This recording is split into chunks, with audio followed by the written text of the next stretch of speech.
Figure out why you want to do it. It is about your mind. It is not about, your first thing is not what do I want to invest in. It can be, if the first thing you want to invest in is yourself, because it is finding in you why you want to do that. Welcome to the Wealth Strategy Secrets of the Ultra Wealthy podcast, where we help entrepreneurs like you exponentially build wealth through passive income to live a life of freedom and prosperity.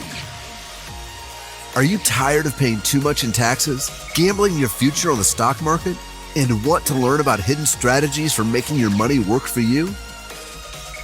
And now your host, Dave Wolcott, serial entrepreneur and author of the best-selling book, The Holistic Wealth Strategy. Hey everyone, welcome to another episode on Wealth Strategy Secrets of the Ultra Wealthy.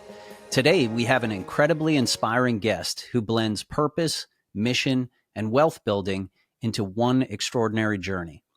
Joining us is Dr. Felecia Froe, a urologist, real estate investor, and founder of Money with Mission. Dr. Froe has redefined what it means to achieve financial freedom by combining her medical expertise with her passion for creating impact-driven investments.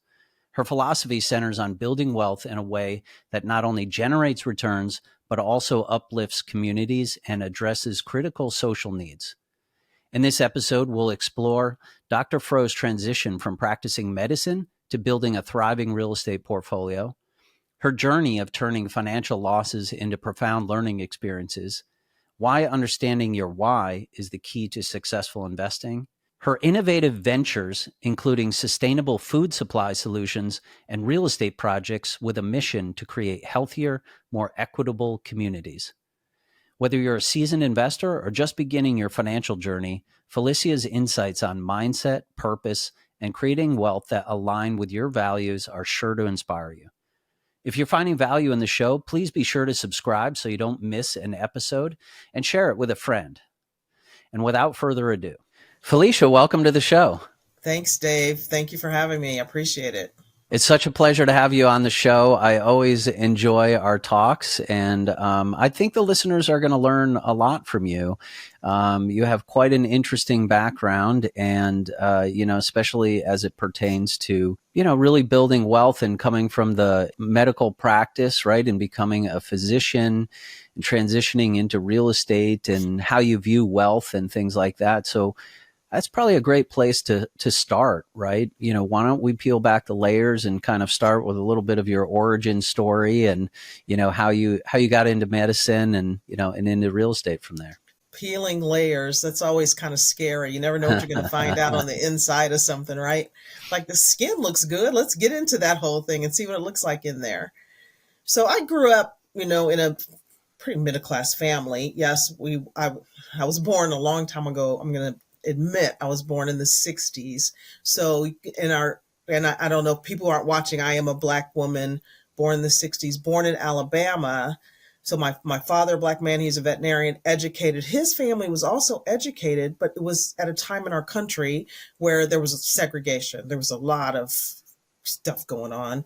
Our family's motto, not like so many other families, like not just Black families, but it was, you have to get a great education. You have to go to school, and then you're going to work really hard and get a good job, and then you're going to make money, and then you're going to retire. Now, that's not just a Black family's story. That is so many stories in the country, right? So, but that is my background. That's how I came up. My dad's a veterinarian. My mother had a master's in social work. We weren't poor. We grew up pretty well, but money was a scarcity. You have to work hard for it, and then when you have it, somebody's going to take it away, or there's never enough for what you want, that kind of thing.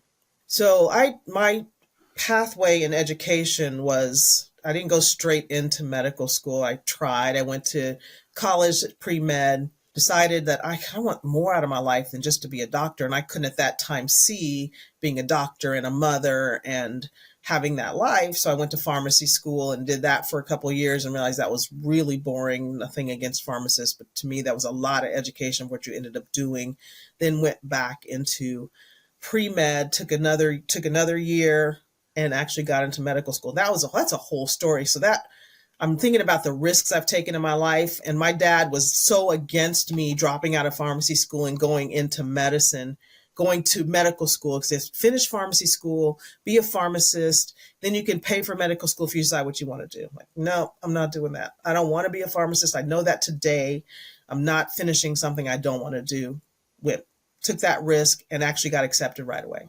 Went to medical school, and after residency, I became a urologist, another risk where the majority of urologists in the country at that time were men. I was one of the first 100 female urologists in the United States. So my whole life has been it's just been about taking one risk after another one as I think about this. Did that, but actually got into it. And about 5 years in, I realized, oh my gosh, this isn't what I thought I was going to be. I don't really like this. I had to take loans to get there. I was married at the time. I had one child with another one on the way, and there was no out. This is the only thing I could do that I knew how to do to make money to take care of our family. And back up, my mother and father married, but a domestic violence relationship. My mother, in my opinion, should have left a long time before she did, but couldn't, in my opinion, for financial reasons. So I say all that to say that she was stuck. I felt stuck in medicine, and it was all about money. We didn't have the financial wherewithal. We didn't have finances, money coming from another place other than our jobs or our spouses to live a life that we felt like we probably were here to live. I was in medicine for a long time, still am part-time, but met women along the way who showed me different things. One of the women was a woman in Kansas City, had her own business, built a big insurance business for herself. Actually started it, it was for truckers, an insurance business for truckers that she started and built on her own. Introduced me to the Purple Book, Rich Dad, Poor Dad, which was my introduction into money and thinking about it a completely different way. And from there, I started reading so many things. I was already in this place. I was like 7 years into medicine at that time, 5 years when I realized I didn't want to do this anymore. 7 years in, still trying to figure that out. My first real estate investment which I didn't even think about as a real estate investment until maybe 2 years ago, was this building that I bought with other women physicians that we were going to practice out of. Didn't even think about it as a real estate investment at that time. I didn't make any money on it. As a matter of fact, I lost money just because I wasn't thinking about it as an investment at the time, but learned a ton when I look back on it. Anyway, actually in that building, I met a woman who was a patient who came in. She was relatively young, could come anytime, didn't seem to be restricted in her time at all. And I asked her one day, what do you do? And she told me she was a real estate investor. I was like, huh. And I already had read Rich Dad, Poor Dad at the time. I understood about assets and liabilities and like, you do this. We built a relationship over time outside of their practice, outside of medicine. And I was looking at real estate at the time, and there was a house that was for sale, and I called her and I said, hey, Jamie, come look at this with me. She went with me to look at it. We walked the place, and she said, look, I think it's a great house. And I think she could look at my face and tell I was scared. And she said, listen, if you don't buy this house, I'm going to buy it. Okay. She kicked my competitive spirit right there. Like, okay, Jamie, if you buy it, I'll let you use our crew to rehab it. If you buy it, rehab it, rent it, and lose money, I'll buy it from you. She de-risked the whole thing. We bought it. And then we were all in. Bought 18 properties in the next 2 years. Forgot to talk to Jamie about some of those. And that was in the 2005, 2006, 2007 timeframe. Borrowed a ton of money, highly leveraged. Things were going, but not going well as far as buying. We could buy fast. Rehabbing was a whole nother thing, and we kind of forgot that part. So all the capital you needed for rehabbing. 2008 came, and we know what happened then. People stopped lending money. People wanted their money back. It was just a mess. And there came a time when we had to make a decision on what we were going to do. Borrowed another $50,000 to keep things going. That came and went like water. And it's like, okay, we're going to borrow some more? I don't think so. Had to make that hard decision. This makes no sense. We're getting nowhere except digging a deeper hole for the family. So that was my first loss. And that was so hard, so tough, and amazing learning experience. after it's over, of course. While you're in it, all you're thinking about is how stupid you were and how icky that is and all the things like that. But it got me to really, really understand that real estate wasn't the problem. Thinking about it, it's like, okay, the problem wasn't, well, there's people out here that are doing well. So this real estate's not the problem. The problem is what I knew and didn't know and how we approach that whole situation. So I know I gave you a really, really long answer to the question you asked. I'll stop talking now and let you pick that apart or have me go forward. Yeah, sure. No, such an interesting background. And I guess if we kind of go back to the beginning there, it's very interesting how many people just, you really begin your belief system with money actually at the age of 7. And, for a lot of us, we all came from environments that were, scarce. Yeah. Right. And it was really tough. But once you can kind of figure that out and then try to use that to your advantage now by saying, hey, what we didn't have, what was my weakness, I've now turned into my strength. Right. And kind of shaping, yourself now, that can be really powerful. And then really shifting over to that abundance side, because, more than half of this entire equation around wealth is just, it's mindset. It's how you think about it. Yeah. 100%, which is why on this show, we really love to kind of, dive into this. So people, I encourage people to do some deeper thinking about what that wealth really means to you so that you can really set targets to really achieve that, because real estate is really just an asset class, right? To be able to get you to a certain place. And it's funny because, right, yes, a lot of people, took the purple pill and read Kiyosaki and got really inspired, but, it could be just another job, right? Yeah. If you're doing all of this active real estate and that's not really what you're passionate about. And something that you uncovered, I think that's really powerful about, this entire really framework and methodology and space that we're in, it's really more about control as well. It's about trying to control your financial future and your life, right? Control your time, control how your income comes in, versus conventional thinking, right? Which says you're working for someone else in a time and effort economy. So you're just trading time for money, and you just put all of your investments into the stock market and just hope that it goes up. Yeah. Right. But in this case, you actually have some control. So I think that was a big insight that you kind of shared with people there, that, you were able to kind of have more control and then be more aligned with your purpose. It's really interesting that you talked about control, because physicians, especially surgeons, are all about control. It is, we can control a situation. I can control this bleeder. I can control how this surgery is going to go. Some of us are outside of what we really can control. We're more godlike thinking, which is not good, but we are about control. But so many of us, when it comes to our money, don't think about that control. We let somebody else handle that, but don't think about it that way. And don't think about, oh yeah, I make money and then I put it in my suitcase and I give it to the person who's managing my 401k, who I don't even know who that is. And that's when you talk about that controls, yes, I do want to control that. And I realized that I could control that a lot more than I was when I was just handing it off and letting somebody else manage it. Yeah. The other thing about controlling is we have to control and it comes to that mindset thing, is controlling our mind in loss. Can I stand to lose?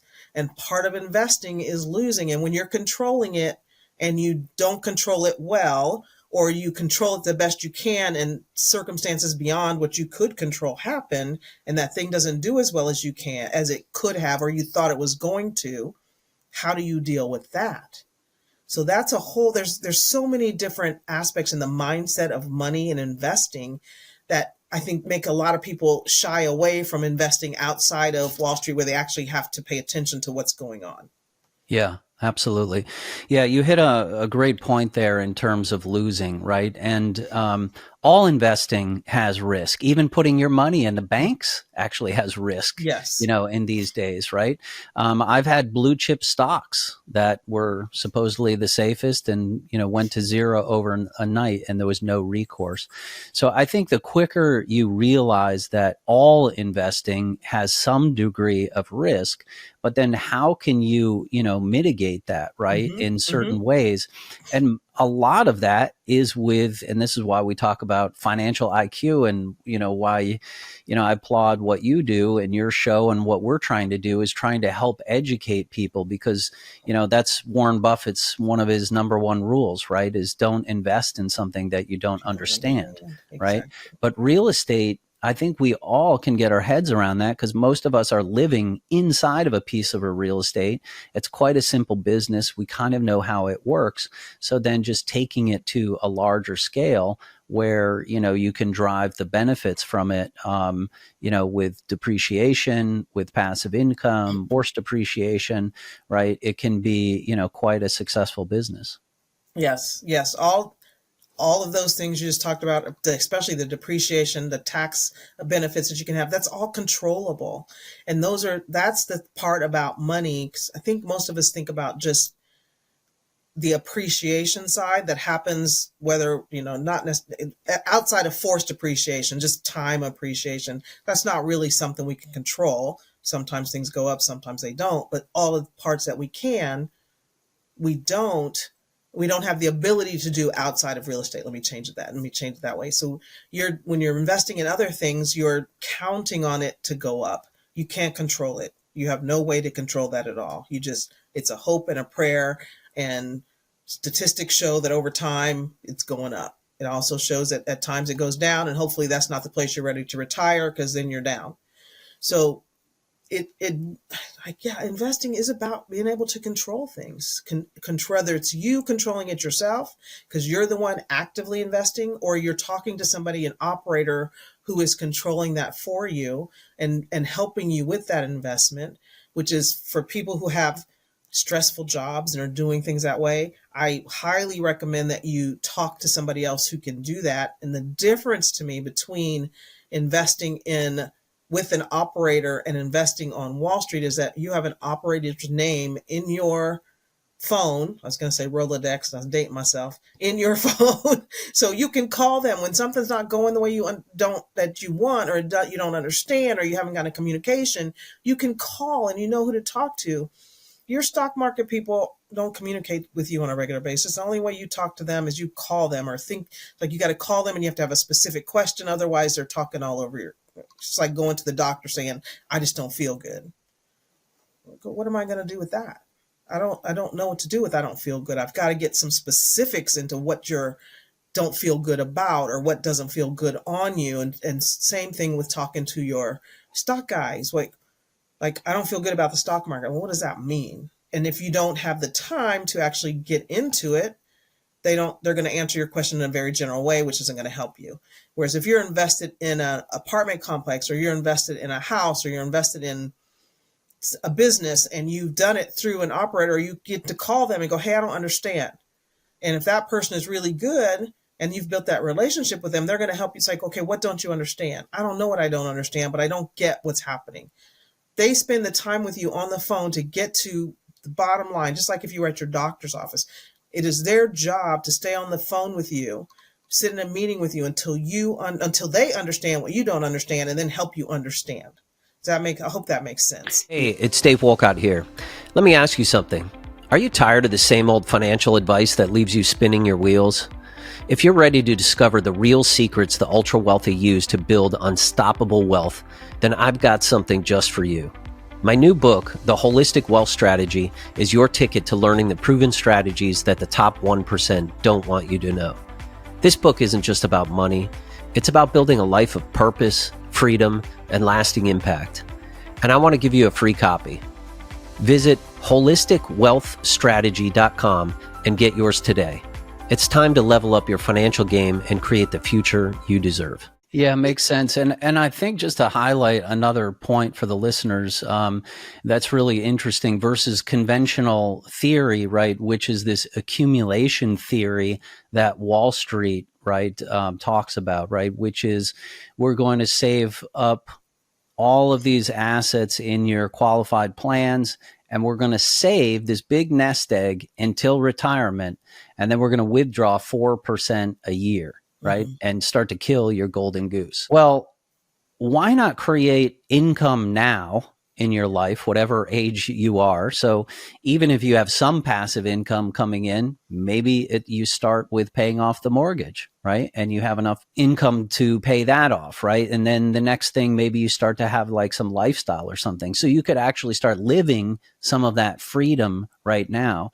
And the other thing is we're always having, right, our asset base actually continue to grow in value, right? Because you can add value to it over time rather than killing your golden goose, which that's actually how you build legacy wealth. So I was always very much opposed to conventional thinking of this, accumulation theory, which I think is completely wrong. But so many docs out there, entrepreneurs, you name it, everyone's inundated by this, multi-trillion-dollar financial services industry that makes you think that's the only way to invest.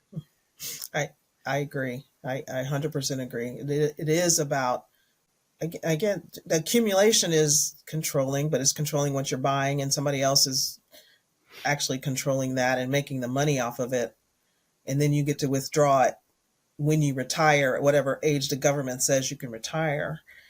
And to me, retirement is doing what you want, when you want, with whomever you want. And that can happen. It's not an age thing. It shouldn't be an age thing. It's a money thing. And waiting till you get to be, I don't know, what's the retirement age now? 67? I don't even know. Maybe by the time many of us are ready to retire in the government's eyes, it'll be 70 or 75, because we all know the Social Security is having some problems. And who knows what our 401ks are going to be doing at that point in the stock market, that you don't control that. If you're 70 and they say, well, you got to retire and you got to start taking your money out of that thing, and the stock market's down, you just kind of saved your money for the last 30, 40 years to live a much lesser lifestyle than you planned. Yeah. And that's the other weird thing to me about retirement and putting your money in your 401k. You have your pre-tax money. You put money away now that saves you taxes now so that you can pay the taxes later, but you'll pay less taxes because you live less. Right. You have a lower standard of living. Like, who wants that? Who wants that, right? It's assuming that you're retiring poor. Like, exactly. I don't know. I want my standard of living to continually be increasing. And I think most people think, when I retire, I get to go do this and I get to do that and I get to do all these things that you didn't do while you were working. But that's not what the industry is telling you. When we don't listen to that part, it's not, you're going to be in a lower tax bracket, which means you have less money, which means you cannot do the things that you think you're going to want to do. Yeah. So it's the whole thing. Just what you and I are both doing is like putting out that message that what we're being told. We're being fed a load of not good stuff. Yeah. Felecia, what do you think has been one of your most impactful learning lessons over the years? One of the biggest things is, and it comes with loss, the losing a lot of money teaches you a lot.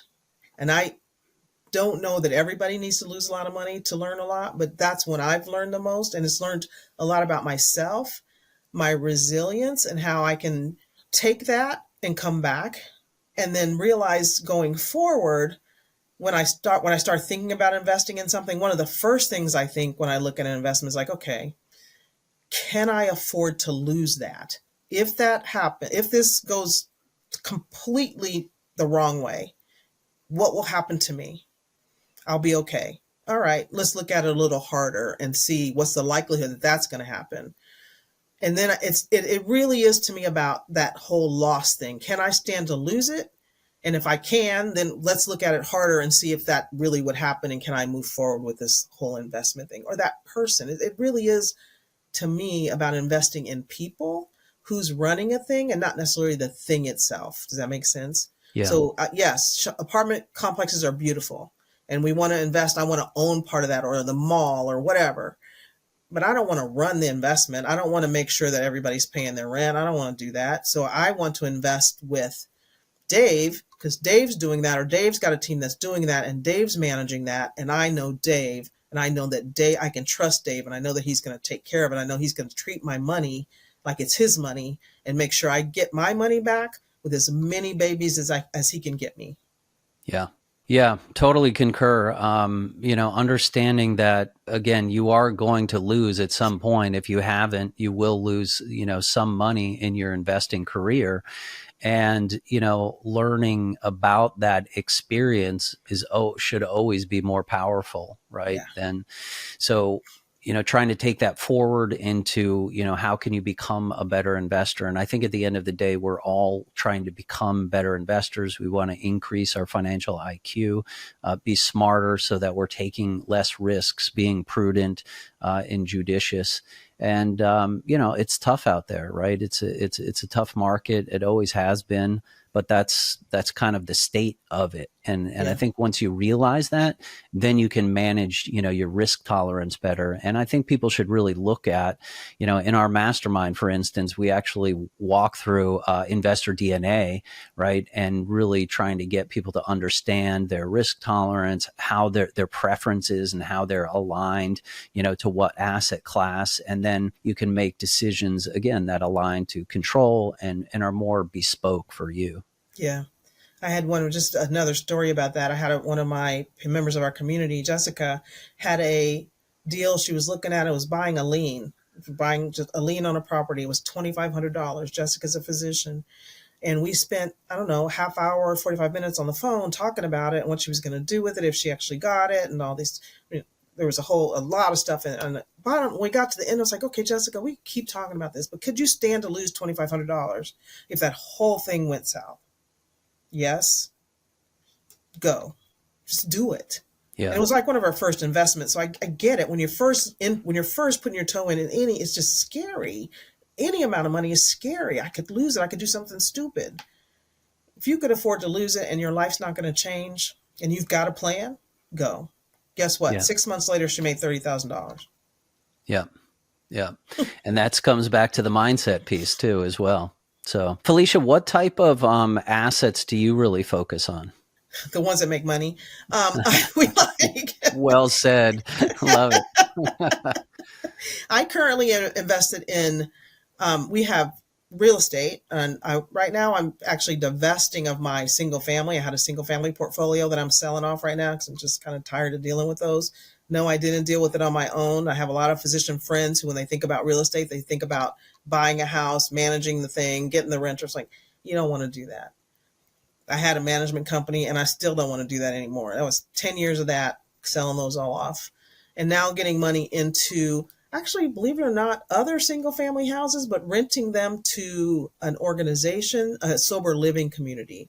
So there's our income is more, our profit is more. And we give these folks a place to put their residents who are working hard to stay sober. Whatever drug, alcohol, whatever drug they were on, they are working hard to stay sober. So that's where we are now. I've also been investing in some businesses, investing in my community, and helping people learn to invest more. So those are just the ripples of getting more people to invest is the biggest thing for me. Yeah. Interesting. We've actually, speaking of medical, we've been looking pretty closely at the asset class of medtail, which is quite interesting. So basically having dental practices or doctors' offices that are anchored with some real estate, right? And they have long-term leases. You can kind of bring up the rents, right? For, it attracts nicer clients in some of those regions. So I think that's kind of an interesting area we're exploring right now. Another big one for me is I'm really interested in our food supply and our food chain supply. So working with some folks here in Oklahoma, and where there's a lot of food deserts in Oklahoma, and I'm on the board of an organization in Tulsa where we're building, it's called a food box, but it's looks like a container, but it's not a container, train container, one of those things that we're actively working to franchise this model where we're building these so they can go in neighborhoods so that folks that live in those neighborhoods don't necessarily have to get on a bus to go buy good groceries. So we started in Tulsa because Tulsa had done this diversity study, or I don't think that's what they called it, but a study that showed that the people in one portion of Tulsa, North Tulsa, lived 11 years less than people in the rest of Tulsa. That portion of Tulsa didn't have a grocery store. It had, in the neighborhood I lived in, because I lived in North Tulsa, had 15 fast food restaurants in a 2-block area, but not one grocery store where you could get fresh food. So one organization I was working with put a grocery store there. This other organization that I'm working with is now working to put grocery stores, smaller stores, in neighborhoods so that the folks that live there who may not have a car but are very deserving of having fresh food, and then we're shortening the supply chain by working with farmers to get more food grown locally so that we can get more nutrition and more nutrition dense food in neighborhoods so that we can improve the health. Again, my thing, health and food, two things go together in these neighborhoods where their life expectancy was already really low. We did a study. There's a group I was working with, and then we worked with diabetics with fresh food. Fresh RX is what it was called. So they would get a prescription for fresh food. We had grants to help diabetics who had out of control numbers. A1C is the number that's looked at. And for a year, they were in this program where we taught them how to use fresh food, eat fresh food, prepare fresh food. And the statistics were amazing at how much better these folks did, how much weight they lost, how their A1Cs came into control. So we know that food is the basis of our health. And in our country, that's not how we look at things. We think medicine is the basis of our health, and people go to the doctor to get their medicine and don't necessarily eat well. So those things are important to me, and that franchise model that we're working on to get those grocery boxes, and by box I mean a store, in these neighborhoods, is something that we're hoping to roll out over the next several years into different communities. Wow, that's amazing. That's great work. So I commend you for that, for sure. We certainly need it. It all starts, with food and trying to be proactive about health. We're huge health advocates as well, because you've also got to have physical capital, not only financial capital. Yes, right, yes. Life, and sure. When you can do things that are going to improve your bottom line, but improve the world or improve the lives of other people, that's money with mission. That is putting your money out there for not just you, but for everybody. And I don't want people to think that I think that you shouldn't get a return. You 100% should get a return, because if you can't take care of yourself, you can't take care of anybody. So you get your return, and what you've invested in is helping the greater good. Yeah. Awesome. What would you suggest to listeners? Let's say they have not invested in real estate or any alternative assets so far. Like, what would you suggest is like a first step that people could take? Figure out why you want to do it. Step one, it is about your mind. It is not about, your first thing is not, what do I want to invest in? It can be, if the first thing you want to invest in is yourself. Because it is finding in you why you want to do that, so that every single time something happens, you're like, okay, why am I doing this? Why am I putting myself through this? Because you will put yourself through some things. For me, it is because I believe, and my company believes, every woman should have the financial ability to walk away from any job or relationship that's not in her best interest.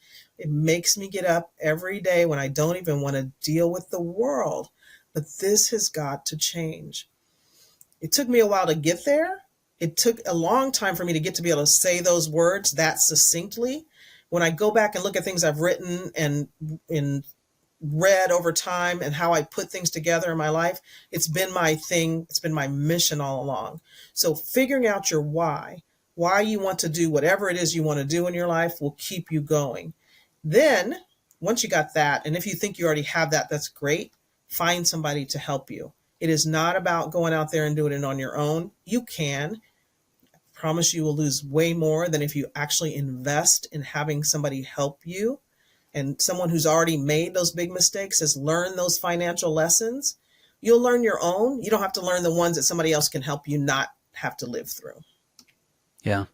Awesome. Completely love that. This has been a fantastic discussion, Felecia. Really appreciate you coming on the show and sharing your insights and wisdom with everyone.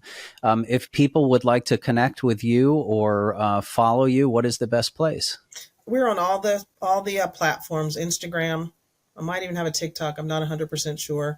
Facebook, Money with Mission is the name of the at Money with Mission, or Money with Mission on Facebook. You can go to the website, moneywithmission.com. You can email me, Felecia, spelled Felecia, at moneywithmission.com. I'll respond to you, I promise.